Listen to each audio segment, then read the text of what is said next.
السلام عليكم ورحمة الله وبركاته. أهلا بكم معنا في فيديو جديد إن شاء الله. النهاردة هتكلم عن مباراة قمة من قمم الدوري الإنجليزي، مباراة تحديد المصير مع مباراة المركز الأول والمركز الثاني.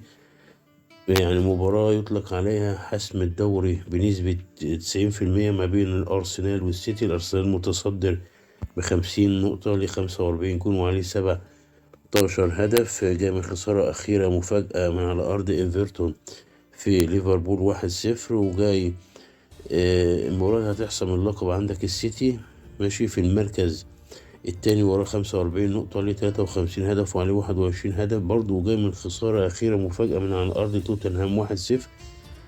مباراة إن شاء الله تبقى مباراة مؤجلة من الأسبوع ال12، هتبقى يوم الأربعاء 15/2 الساعة 9:30 مساء بتوقيت القاهرة، 10:30 بتوقيت السعودية على قنوات بين سبورت. مباراة تحديد المصير. أرسنال لو فاز هيفرق ب8 نقط وليه مباراة مؤجلة أو ناقصة عن السيتي. لو السيتي فاز هيقلل الفارق ما بينه وما بين أرسنال نقطتين، وإن كان أرسنال ليه مباراة هيبدأ يربكه.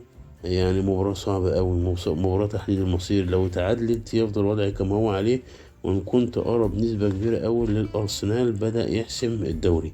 أرسنال لو فاز الماتش ده يعتبر خلاص حسم الدوري بنسبة 85%. إن شاء الله مباراة ممتعة ونتابعها مع بعض. وده كل ما لدينا في الفيديو. السلام عليكم ورحمة الله وبركاته.